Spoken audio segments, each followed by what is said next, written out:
Got some new codes and some weapon growth tips. Let's talk about it. What's good, YouTube? NoGoodEman. I come to you today with the announcement of some new codes. Also, we've got some weapon tips and solo leveling Rise Overdrive. So guys, let's get the most important part out the way. We're gonna talk about the codes first, but before we do, make sure you leave a like on the video.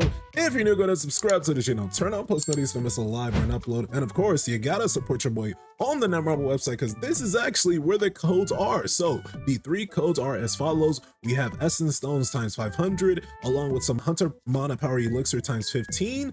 But that's not all. We've got custom draw tickets times 5, and then 300k gold. And then the last code is going to be Abyssal Crystals times 10, and then Abysmal Fragments times 100. Now, we've already sent these out. I usually get 30,000 codes each and every time our creator codes are approved. And you guys can see the subtraction right now. So you guys need to go ahead and lock it in. Join over 600 supporters and supporting the Monica Gaming to eat on those free codes. And this video is actually going to be a codes video itself. So talking about SLA Overdrive, we've got a quick new mission that's going to give you guys a 2,000 Essence Stones. So you definitely do not want to miss out on that. But like I said, guys, make sure you guys are supporting on the Netmarble website. Join over 627 supporters and supporting the Monica Game to eat on those free codes. And where do we go from there? Talking about SLA Overdrive, the newest and latest greatest game in solo leveling Rise, looking like a buy to package play or buy to play package game. Honestly, there's a lot of things going on with this game, and I think Netmarble should make some type of formal announcement and kind of explain themselves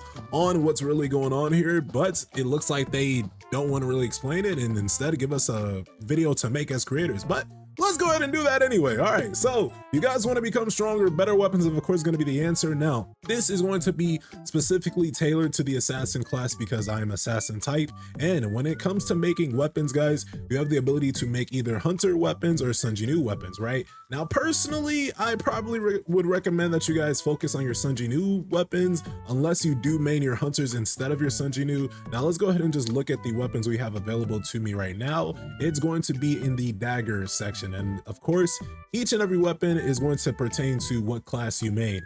Of course, you could go ahead and throw on a sword, a bow, a firearm, a magic, a two-handled weapon. You probably would not want to do that though, because you guys actually get a boost from using your class specific weapon. And if I show you guys what I mean when I say this, let's go ahead and go into Sunjinu. If I go into my skill tree, then you can see that I'm going to get a bonus in the assassin class. But where is it? I believe it's in one of two places. I think it's in the assassin class itself, right? Make sure you guys are using or utilizing your specific class weapons. And once we find exactly where it is and why it is, we'll go ahead and show you. Oh, here it is. Dagger skill damage increase of the damage of skills that use a dagger. You guys basically want to max this out once you guys are getting level ups and when you guys are getting higher weapons or higher levels on your Sunjinu as opposed to, let's say, sword. Now you could upgrade this if you did want, but keep in mind daggers are for quicker gameplay and it does fit the assassin type a lot better. So I wouldn't recommend, if you guys are going to pick the assassin class, you upgrade the two-handled weapon, right? I don't think there would be too much sense in doing that. Regardless, guys, dagger class is definitely one thing you want to focus within your skill tree, so make sure you guys are going about that. And when it comes to just how you guys want to upgrade that, personally, I was just upgrading these one by one. So I upgraded both of these to unlock this one, and then I unlocked this one, and then I upgraded both of these, and now I'm just upgrading them from the bottom because in my mind, or my personal headcanon, is that the bottom skill damage gives you more damage than the top skill damage. Now, of course, I could be delusional in my thinking because all of this exactly says dagger skill damage and none of it changes. It doesn't even speak on percentages, but keep in mind, this is a demo version and you could probably apply this to the real game if you guys are watching it then. And let's go ahead and just look at some skills that you definitely do want to rock when it comes to just your basic skills within SLA Overdrive. We're talking about Escalate and Critical Point Internal Wound. Escalate is actually going to be an insane skill that you most definitely will want to have because this one is going to teleport you guys behind your opponent. Why is that important? Because in the assassin class, you guys will actually do more damage when you are behind your opponent. So if we look at the skill tree, sneak attack is going to be one of the first things that you go ahead and upgrade immediately, right? You need sneak attack if you guys want any other skill in this side of the skill tree. And you also guys will have the ability to get shadow step. Now, I don't know if shadow step is exclusive just to the assassin class. I can look at some of these. It looks like it might be exclusive to the assassin class, which is interesting.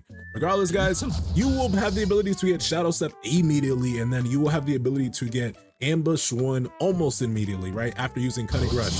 The point is, the main point we're saying all of this, you want to be behind your targets, and when you guys are behind your targets, you want to increase the damage that you are doing behind your targets by upgrading this skill tree. So make sure you guys are upgrading this skill tree, and then make sure you do have on Escalate, because Escalate should be one of the first moves that you use, and then you can go into Critical Points, Internal Wound, then you can use your weapon skills, you can switch your weapons, then use your next weapon skill, and then you'd be going crazy. Now, I just talked about a lot of skills. Now let's go ahead and go back to the weapons, talking about how you want to lock it in when it comes to the weapons.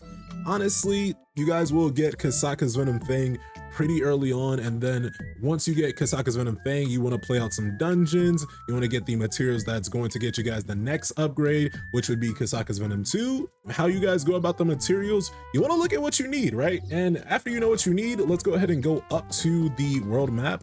I could have went down there, but let's go ahead and go up here because this one looks more boss-like. Kasaka's Venom Gland, where is that going to be? It's not going to tell you in that menu, unfortunately, so let's go ahead and just pull up the details. And from this detail section, you should be able to click on each and every boss and see where you guys will get the Kasaka's Venom Gland. So it's going to be in the first gen White Ant Leader, but it's only going to be at the final stage. So look at this. This means that it's going to be in the later stages versus the earlier stages. So when you guys are playing that out, look for the boss to drop it specifically. You can look it for the sub boss, but the sub boss is going to drop at max the flawless average Manadium, and that's how you basically want to look at it when it comes to just how you guys want to get any materials for anything you need. Now, personally, the best way to craft your weapons, don't make the same mistake I did, because I ended up making this mistake myself on stream, which was hilarious.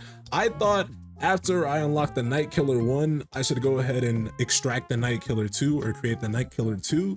That wasn't the case, right? I actually wanted to go from the Night Killer 1 to Baruka's Daggers because this goes all the way to an A weapon. But for some reason, I ended up making Night Killer 2, which was a waste of material. So please don't make this mistake. And you can really apply this knowledge to essentially any one of these other classes. You want to settle for the highest A weapon, which would, in this class for the sword, would be this yellow one, Lustrous Sword 3, which in the bow section would be this one, the Raideru Family Longbow 3, which in the firearm section would be, oh my goodness, is that Westwind 2? Yo, that is kind of cool. I almost just became a firearm user, but Westwind 2 is crazy. Thetis Grimoire 3 for the magic, and then finally, last but not least, Orc's Brock Sword 3 for the two-handled weapon.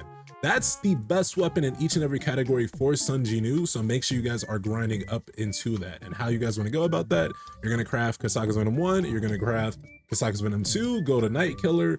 After you get Night Killer, do not craft Night Killer 2. Instead, craft Baruka's Daggers 1, and then craft Baruka's Daggers 2, and then craft Baruka's Daggers 3. Now, I will say the drops for this is crazy. I'm not gonna lie, the drops for this is crazy. I don't really know why.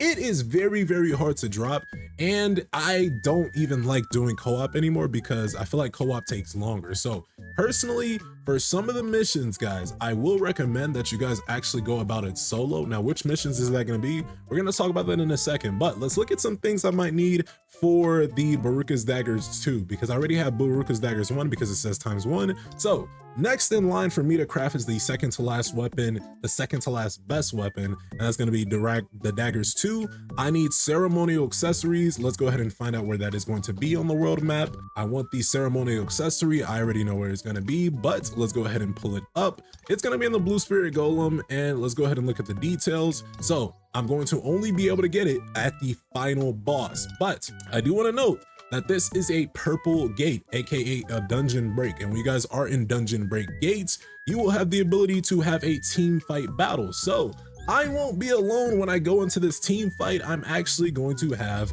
all 3 of my hunters on the field, which right now is Sawjiwoo, Chahayan, and Amamiya Mirai. I'm going to have the ability to get all these hunters on my field when I see the boss. Now, I don't know if that's the case for any of these other dungeons. I'm pretty sure it's not, just because of how these dungeons usually work. The Gatekeeper Serbi, that's a hunter mode battle, and you do want to pay attention to which one of these are Sun Jinwoo, which one of these are hunters. Regardless, if you guys go in a co-op lobby, You can play as whatever you like, so that's something to keep an eye on. If you don't like playing with your hunters in Overdrive, you might just want to make a lobby, play with 1 to 2 more people, and then go from there. But I'm personally going to get started on a solo grind for Blue Spirit Golem because we want those ceremonial accessories. So let's go ahead. We talked about the assassin class, the best way to build it. Now let's just show some gameplay, all right? Let's get straight into it. Make sure you guys drop a like on the video, subscribe to the channel, turn on post notifications so you don't miss another one. All right, and now we're gonna get into the content. Like I said, you do want to activate that cutting rush first and then go into the internal wound. So you see all that back attack damage going crazy. Now let's activate annihilation, which is gonna one-shot our opponents. And then we can do pretty much anything we want. He's in the back, boom, back attack. Point is, you want to utilize as much back attacks as possible. Now, let's go ahead and do as much damage as possible. Gonna parry, just because I knew that rock was coming behind me. Now this is not back attack specific. I don't even know what's going on behind me, so let me lock it in. Extreme evasion, now I'm behind him, and I one-tapped him with that extreme evasion. Now, boom, popping up behind him. Now, what I will recommend, since this is a dungeon break, summon all 3 of your supports because you won't waste them because they will go on the field as soon as you're done here. So, boom, boom, boom, I'm in the back. Let's switch weapons. I haven't even swapped weapons. Let's parry. Internal wound, internal wound. I wish I was behind him, but hey, gotta make the best of it. Pop elixirs mid-game. All right. Come on, the cave golem. This golem will honestly be the harder boss to kill, I guess you could say. But funny enough, the golem or the final boss golem, he won't be hard to kill. So he's done, he's dead. Let's go ahead and claim what we can claim what we can claim, and then you guys will see how fast this boss is actually gonna be, right? It's gonna be less than like 30 seconds, but mind you, this is the team battle. What I like with the team battle is that I brought actual breakers, so his break gauge actually breaks so much often. Let's go ahead and hit him with a parry first, summon the shadows, use cutting rush, get behind him, use vital point, use Baruka's dagger, switch, go ahead and boom into the cutting rush one more time. We might have our Monarch's Awakening. He won't even stay. He doesn't even stay alive till I can use my Monarch's Awakening. That's the sad part. All right, that's the sad part. See, he can't even stay alive till I use Monarch's Awakening. But the point is, guys, I do recommend for dungeon breaks that you go into it pretty much solo if you could. Now let's see what we got. Oh, we did get one. Whoa, we got one mid video. The rates on this is super interesting. So I'm actually pretty lucky to pull that mid video. But guys, that's the best way you want to grind, go about your skills in Soul Leveling Arise Overdrive. What do you guys think? What do you think of the 3 new codes available? Go ahead and leave your thoughts, theories, and comments below. Don't forget to subscribe to the channel, turn on post notifications. With that, I'll see you guys in the next one. Y'all take care. Peace.